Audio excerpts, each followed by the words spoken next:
Hi there, folks, and welcome back to NTI's Japan Real Estate Podcast. I'm your host, Ziv Nakajima again. Great to have you with us today. Hope things are well in your corner of the world, wherever it may be. Here in Japan, the schools have finally opened, still just for half a day in most places, or at least here in Fukuoka City where we are.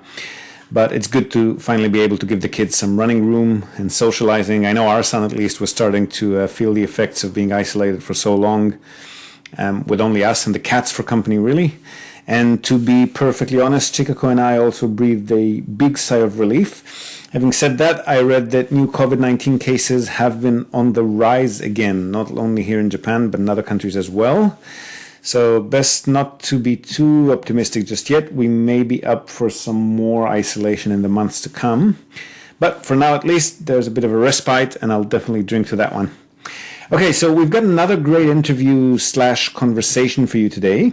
Those among you who have been following the podcast for some time might have noticed that whenever I'm asked if there are any books on the topic of buying property here in Japan, I always mention, our own ebook series for starters, which is geared mainly towards foreign investors, but also a book by the name of Landed Japan, which is now in its second revised edition and is a part of a series of books written by a gentleman who goes by the name of Christopher Dillon. He's originally from Canada and now lives in Hong Kong, where, aside from writing, he also runs a successful communication strategy and training company named after him, Dillon Communications. So he's quite the entrepreneur, property purchase enthusiast, public speaker, corporate advisor. But the reason I first got in touch with him and the reason why I've asked him to come and speak with us today is, of course, due to the excellent series of books that he authored. So the Landed books, which cover a variety of countries, they're really a series of guides and reference manuals for anyone interested in purchasing real estate properties in the respective countries about which he's written. And there's also a more general guide called Landed Global, which provides an outline for anyone interested in purchasing property overseas as a rule in any country. Now, Chris is very much the scholar, and you'll probably notice that as you listen to our conversation. His approach to his subject matter is very macro on the one hand, but also very detailed and thorough as he drills down into each and every country and topic that he discusses. And I personally find his academic point of view fascinating, even if, as you'll notice again during our conversation, we sometimes disagree on a particular point or topic. His breadth of knowledge is absolutely impressive, and you could do a lot worse than reading his books before you go ahead and start digging deeper into any particular country that you may be looking at purchasing in. So in our case, we talk mainly about Japan specifically, of course, but also generally about the Asia-Pacific region, and even more broadly about global real estate as a rule. Great conversation, very interesting guy. I hope you enjoy a talk, and I'll see you again on the other side. Chris, welcome to the show. Thanks so much for joining us today. Pleasure to have you with us. My pleasure, Ziv. So before we actually start talking shop, it's your first time on the show, and we like to do a bit of a background dive on guests first, if you don't mind, just to get to know you a bit. So could you maybe tell our listeners a little bit of your own personal history? I know you're originally Canadian, but how did you end up in Hong Kong, and how did you end up in the line of work that you're currently in? And while you're at it, how did you get into property in the first place? Sure. So you're right, I am originally from Canada. I lived in Tokyo from 1989 till 1992, and I've been here in Hong Kong ever since.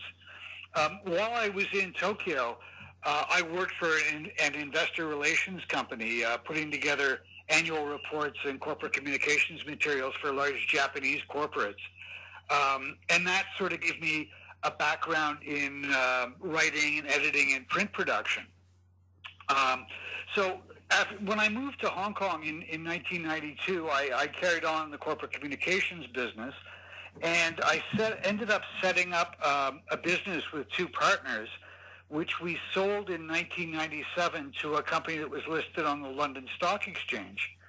And with the proceeds from that sale, just before SARS struck in 2002, I started buying property here in Hong Kong. I bought a floor in an office building in Central. I bought an apartment for my family on the west side of Hong Kong Island.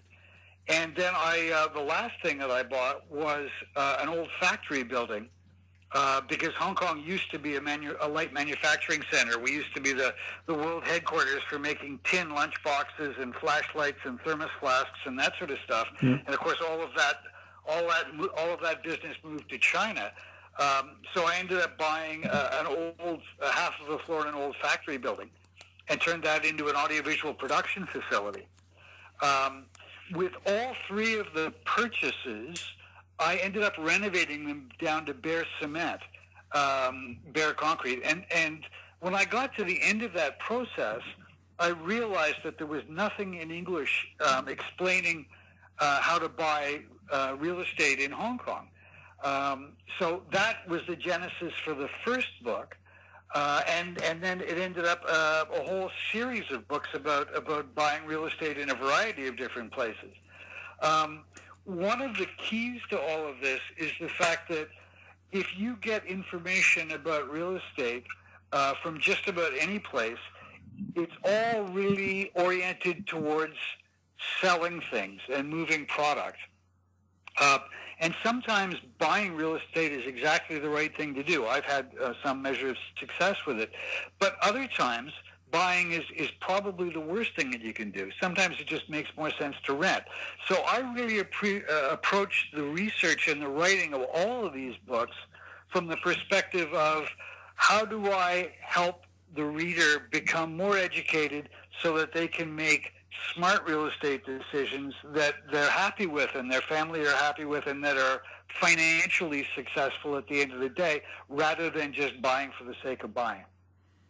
Right. So have you just researched them, or have you actually gone through the purchase process in each of those countries? I mean, you couldn't have done all of them, right? No, absolutely. So the books really come in four titles: Landed Hong Kong, Landed Japan, Landed Global, and Landed China. And so Hong Kong and Japan obviously are what's on the tin. Landed Global covers about 110 different countries and territories, and Landed China is obviously, what it says about China. As far as buying, I have bought and sold real estate here in Hong Kong and also in Japan. In China, it's all but impossible for you to buy real estate if you're not Chinese and if you're not a legal resident. So to get around that, what I did was I bought a real estate investment trust that owns commercial real estate in southern China. So I had some skin in the game and actually would learn about the process and would have an incentive to pay attention. As far as writing the books is concerned, though, the research materials and the information that goes into the books come from a variety of different sources. So when I wrote the first book, that was really based on my firsthand experience doing it, and I would say it was probably about 95% firsthand experience and about 5% research. When I wrote the first edition of Landed Japan back in 2000, though, that was before I had actually bought any real estate in Japan. So I realized that I was going to have to change my approach. And so for all of the books that followed, where I hadn't actually bought real estate, I used a combination of sources. So the first part of that is just reading the newspapers. So if you're talking about Japan, that means reading the Daily Yomiuri, the Japan Times, reading the NHK website, that sort of information, as well as international sources like the Financial Times, the New York Times, business magazines like The Economist, and getting as much background information as I could there. But also, when I was writing these books, before I had firsthand exposure, I did a lot of interviews, and those interviews were with bankers, they were with accountants, they were with developers, they were with real estate agents, they were with people who had actually bought real estate successfully or unsuccessfully in some of these places. So each of the books includes case studies about how people have actually got on with it.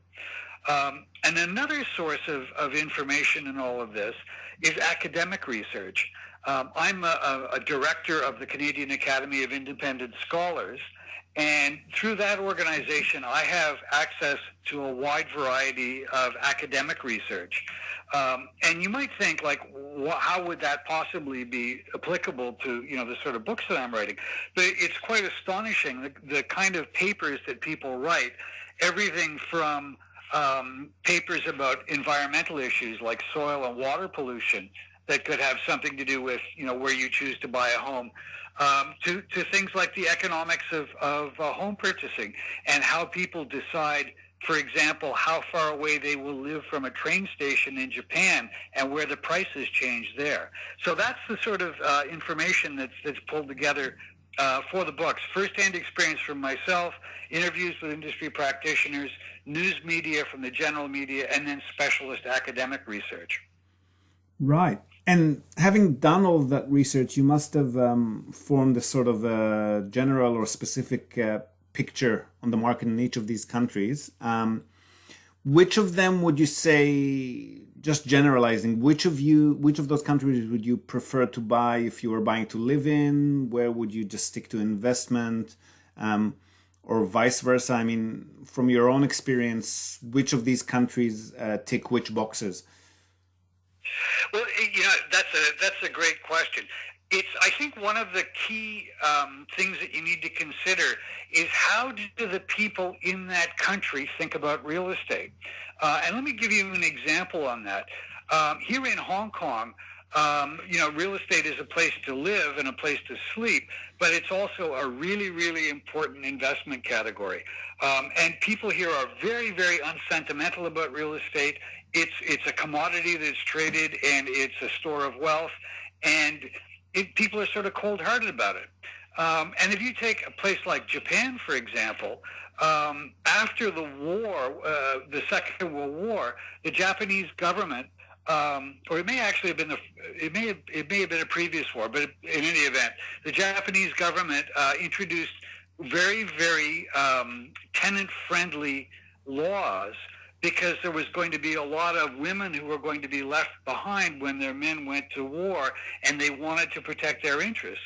And so in a place like Japan, the scales are in a lot of ways tilted towards the tenant, whereas in a place like Hong Kong, real estate is a commodity, buy it and sell it. The first place my wife and I lived in here, to give you an idea, we, back in the early 1990s, we lived in this apartment for 2 years, and we had 3 owners of that same apartment in the space of 2 years. Wow. So, it's horses for courses. Now, in terms of investing versus buying, the whole COVID-19 issue has really, really changed the landscape. Like you and like a lot of people, up until a couple of months ago, I traveled a lot. I thought nothing of going to Thailand for the weekend, or, being Hong Kong, we do a lot of business regionally and internationally, and you would think of nothing about hopping on a plane for a couple of days and going to Europe even, and all of a sudden all of that has changed. Right. So if you're thinking about buying real estate across international borders, things have gotten a lot more complicated than they were before. Not only, in a lot of cases, can you not get a flight, but even if you could get a flight, you couldn't get in. I give you a number to put next to that. In Thailand, the government is only letting 200 people into the country a day. That's 200 Thai nationals or tourists in total. So, buying something in a foreign country, if you can't get there to use it, much less to see it, is really, really complicated. And in Japan specifically, we've got a bit of a cultural and language barrier to add on top of that, don't we? Oh, yeah, absolutely. Now, one of the things that I'm watching, and I think is very, very interesting, is there's a rise in xenophobia, for fear and discomfort with foreigners. And that's, there's been, if you've ever tried to rent an apartment as a foreigner in Japan, this is not something new. This is something that's been around for a long time. But the xenophobia is appearing in some really sort of unexpected places. And I'll give you a couple of examples. I have 2 friends who recently bought a bed and breakfast on the Isle of Mull in Scotland. And the Scottish government right now is, for the last month or so, has been running ads and actively discouraging people from coming to the Isle of Mull and to the outlying islands because they're terrified of them bringing in COVID-19 and having people get sick there and overwhelming the local medical facilities. And we're seeing the same thing in cottage country in Canada, north of Toronto, where my wife's family are from. The same thing. You know, it's almost impossible to get there. They're checking license plates on the road to see if you belong there. And you're seeing similar things on Vancouver Island on the west coast of Canada. So where 6 months ago people would welcome tourists, maybe they'd mumble under their breath about what they do to the traffic conditions, but they would welcome tourists and the tourist dollars. All of a sudden now the tourists are a lot less welcome than they used to be. So, you know, the world is very much changing. Now, if you can get your head around that, I think that before too long, we're going to see some very interesting bargains on recreational property. Specifically, places like Hakuba and Niseko in Japan, but also places like Whistler in Vancouver, in Canada, I should say, and also places like Phuket in Thailand. History shows that when times get tough, people tend to dump recreational property before they do anything else because it's discretionary. And if you can't get to these places to use the property, I would see that there's going to be a lot of people who are going to be offloading those, just, you know, because they're perhaps facing a bit of a cash crunch, or they're just tired of paying for the maintenance and insurance on a place that they can't use. So I think that there's going to be an opportunity there. And the other opportunity that I can really see coming through in all of this is places that were purchased for use in like Airbnb rentals. Yeah. And I'll give you another example from Canada. There's a building in Toronto that's got about 1,300 units in it. It's an apartment building. And over 200 of those units are now for sale because they had all been rented out on an Airbnb basis. And of course, there is no Airbnb traffic at the moment. So these are people who are, you know, having to pay the mortgage out of their pocket and have got nothing to offset it in terms of income. So I think you're going to see some opportunities there as well. Well, we're definitely seeing it here in Japan. Condo units have already been clamped down on regardless of the COVID-19 about a year or so ago, a year and a half now. But people that have guest houses or big old traditional homes that they were leasing out short term, which they could still do, they've just lost their bookings a year or so ahead. And they're, especially the ones with a mortgage on their shoulders, are very, very motivated to sell at the moment. I'll bet they are. Yeah. And we're actually, even in the local newspaper here in Hong Kong, there was the story yesterday about shops in Osaka and Tokyo being sold for 30% discounts. If you're interested in buying retail space. Yeah. And okay, so back to Japan, which is basically our focus here on the podcast. How does it compare to other Asian markets on all of these fronts that you discussed? I mean, your book touches on a lot of the stuff that we've already spoken here on the show many times. So natural disasters and depreciation, the abandoned homes and the deaths with the aging population and so forth. But there's also a lot of stuff there that even I, being someone who lives and breathes this sector on a daily basis, I didn't know much about. So stuff like the buraku you mentioned, which are Japan's historical, the social menial labor outcasts, and they've got their own little wards that are obviously treated differently, at least by Japanese buyers and sellers. Yes. Any other sort of things that you think first-time foreign property buyers should be aware of? Well, it really depends. I mean, if you are, and when I say it depends on how much you know. I mean, if you're like a lot of the friends that I have and had in Japan who are foreigners who've lived there for a while, you've absorbed a lot of the cultural and sort of background information just by, living and breathing there. But if you're new to Japan, I really strongly recommend that you immerse yourself in, read the newspaper every day, improve the quality of your spoken Japanese so that you can pick up on the cultural cues and really understand what's going on around you. the more you learn and the more you know about the society that you're buying in, the stronger your position is going to be.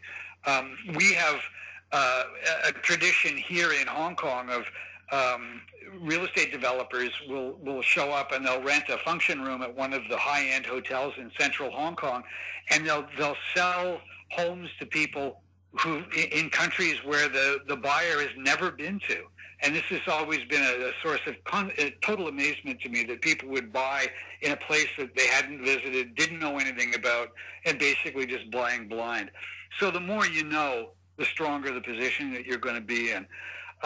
There's a lot of things that I really like about Japan. Like, for example, as a foreigner, you face almost no restrictions on buying land in Japan. I mean, there are some things in terms of watersheds in Hokkaido and facilities, land near military facilities.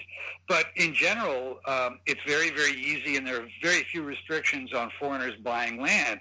And you compare that with, say, Thailand, the Philippines, and Indonesia, where it's all but impossible for foreigners to buy land. The same goes for Hong Kong and China.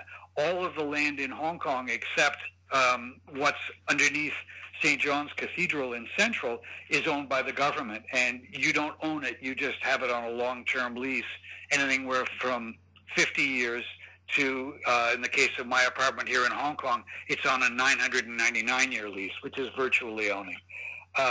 Same thing with China. The state owns all of the land, so you can't own it.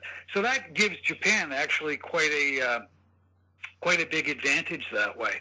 And another big advantage that Japan has is the fact that as a foreigner, you are not treated differently from a tax perspective. So if you take a place like Singapore, if you're a citizen, you pay one rate of tax when you buy.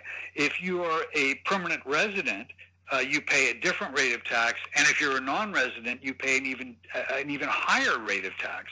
Whereas Japan is blind to that. So as a foreigner coming in to buy, I find that to be very, very reassuring. Yeah, and obviously, I mean, if you're buying for your own use, a holiday home like you're saying, in a country that you've never been to or haven't been to frequently enough to understand, that's obviously a concern. But let's say you're buying as an investor and you're looking at a foreign country. Obviously, you might be spreading your portfolio over a few countries, so there's no way that you could really be intimately familiar with each and every place, nor could you be there physically to handle the transactions and the tenancies and so forth. So what would you advise to, let's say, a foreign investor who's been reading your books and other resources out there and has pinpointed a particular country that they're interested in? How would they manage that sort of thing remotely? Well, so the first thing is, if you are going to do it hands-on, you really need to take a cold, hard look at how much of your time you're willing to devote to that process. If you are going to, for example, I'm sitting in Hong Kong and I own property in Japan, that requires bandwidth, mental bandwidth for me to actually do that.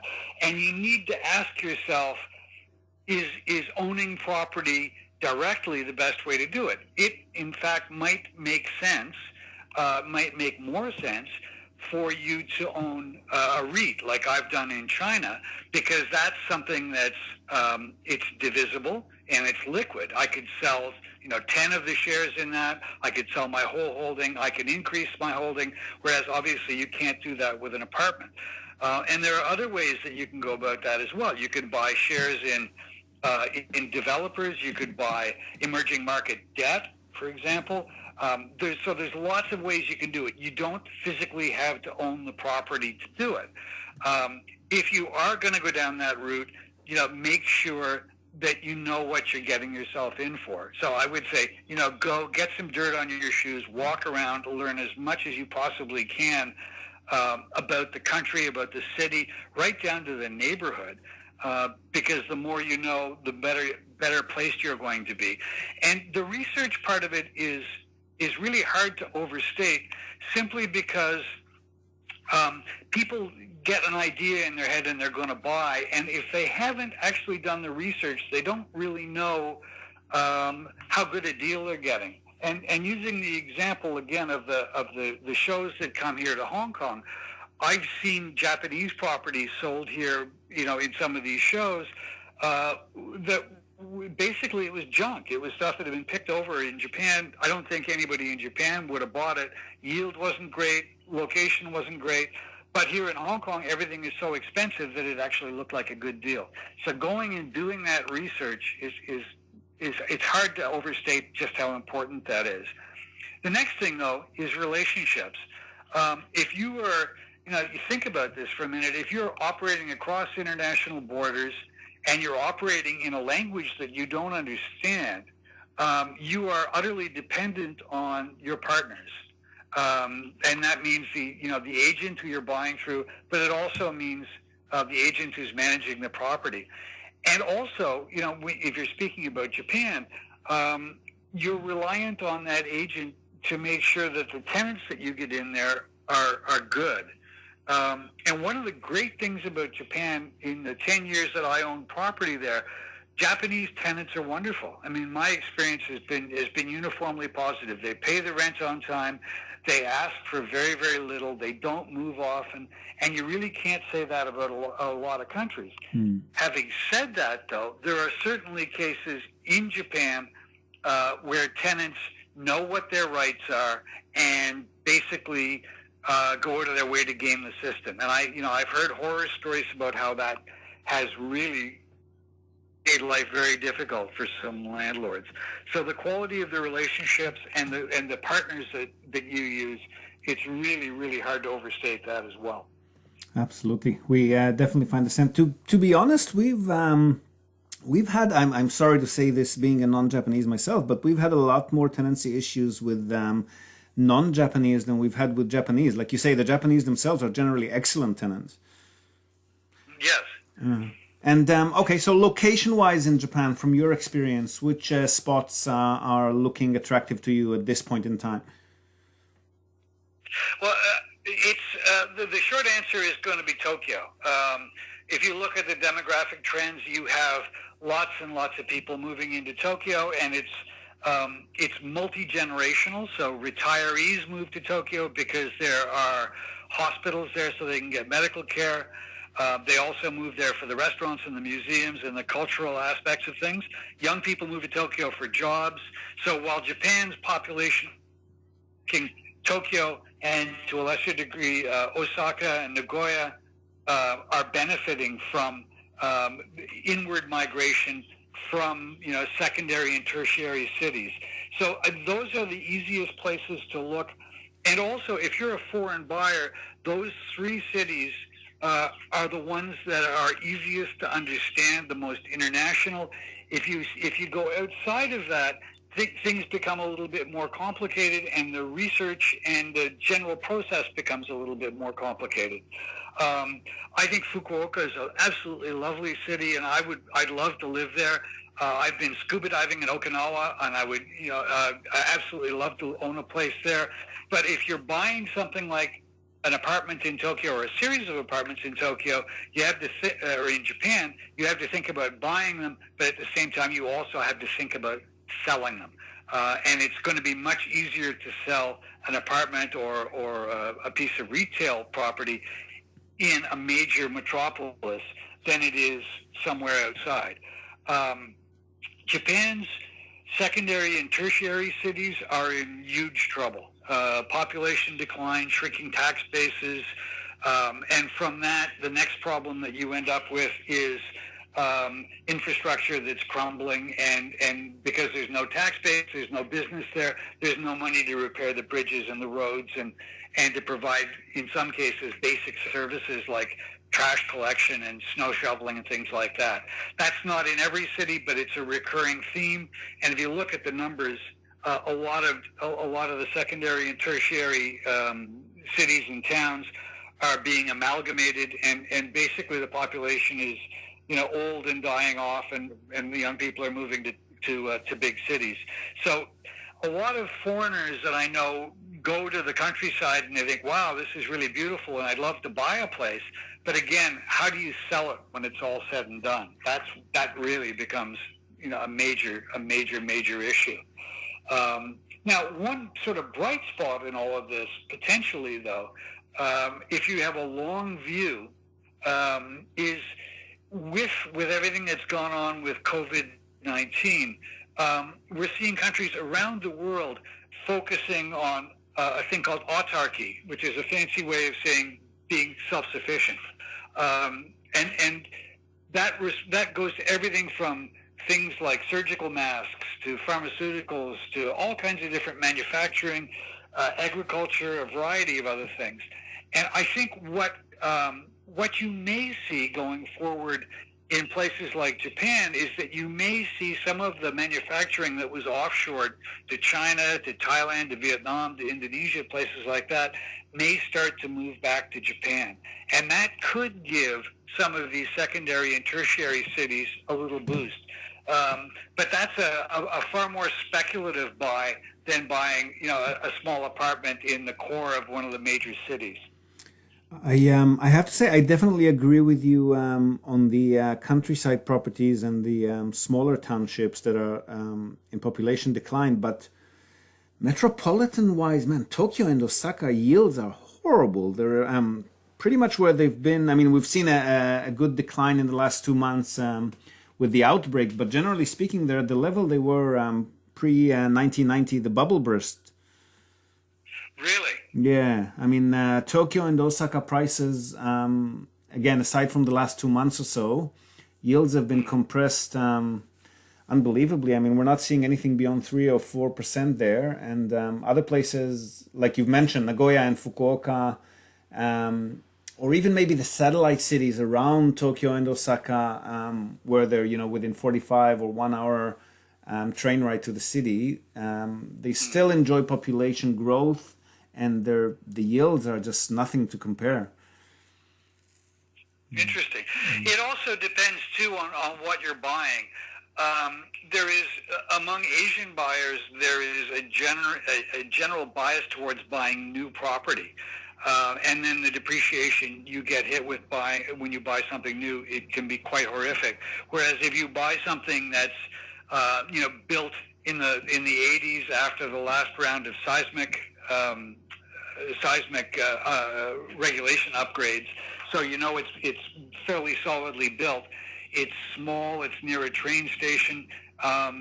Sometimes you can get a much better yield out of that than you can out of buying something that as a foreigner you might like to buy or to live in, I should say. Yeah, definitely. I mean, that's mostly the profile that most of the people that we work with go through. Okay, good stuff. Thank you for that. I think listeners would definitely benefit from this point of view and experience there. And just before we let you go, what are you up to these days? As this outbreak, this epidemic affected you, your business, your investment, property purchase plans? Well, so it's been interesting here in Hong Kong. So I lived here during the SARS outbreak in 2002, 2003. And so for me and my family, this is not quite as terrifying as it is, I think, for people in, say, North America and places like that. It has caused a bit of a slowdown in business, but things chug along, and we're here for the long term. I'm also in the process now of writing a 7th book about buying real estate in the post-COVID environment, because as I've suggested in a couple of points, there are going to be some major changes, and I think that there are going to be some major opportunities for investors who are willing to take a long view and who've got access to funding and who understand how the world works. So yeah, that's what I'm not doing client work. I'm in the midst of writing book number 7. Oh, that's brilliant. That should actually be a very good read, I think. And are you actually waiting for things to be a bit more smooth, or are you going to release it even if it's still going on? Well, it will go out as soon as it's done. So that I'm hoping, or definitely going to be out before the end of the year. But it's one of those. Harking back to something I said a little bit earlier, it's the lesson here is do your research. If you're thinking about buying in a neighborhood and you understand the rhythms of the neighborhood, you understand what drives buyers in the neighborhood, you understand the psychology of the place, all of the research that you do that way is going to stand you in good stead. And then that way, if you do see an opportunity, you can push the button and take advantage of it rather than going in sort of half blind. So it's really all about research. And the thing about COVID is the world is really changing in so many different ways, whether it be Airbnb, morphing into whatever it becomes next. I was reading, on a side note, I was reading a piece in the Vancouver newspapers a couple of days ago. The city of Vancouver has actually said that they might go into bankruptcy because they're afraid people aren't going to be able to pay their property taxes. Oh, wow. So there's lots and lots of moving parts here. And of course, whenever there is great change like that, there's always great opportunities as well, if you're prepared for them. Absolutely. That's great. So we'll probably end on this note. And we're going to link to the landedbook.com to Chris's series of books in this episode show notes, folks. So go down there and just check on Chris's progress with the new book, but definitely download and purchase the older books as well if you can. You'll definitely find a great benefit in there. Well, Chris, thank you very much for joining us today. It's been a pleasure having you on the show. My pleasure, Ziv. And also, when your readers hit landedbook.com, there's a whole bunch of videos and other free resources on there that are worth a look too, especially if you're thinking about buying. Excellent. Thank you very much for that. All right, there you have it. Mr. Christopher Dillon of Dillon Communications, author of the Landed series of guidebooks to global real estate, and more specifically, author of Landed Japan. Now it's second revised edition again. We'll link to the book's website in this episode show notes, of course, so feel free to have a browse and, of course, purchase any or all of them. You definitely won't regret it. And in case you're interested more specifically in Japan real estate property investment, we'll also link to our own ebook series again in the show notes. Those are free to download and read, so feel free to do so. And of course, feel free to use those links to also contact Christopher or myself here at NTI with any questions, requests for more information that you might have. We always love talking shop, so don't be shy. That's it from us for today, folks. We hope you've enjoyed this episode and our conversation with Christopher Dillon.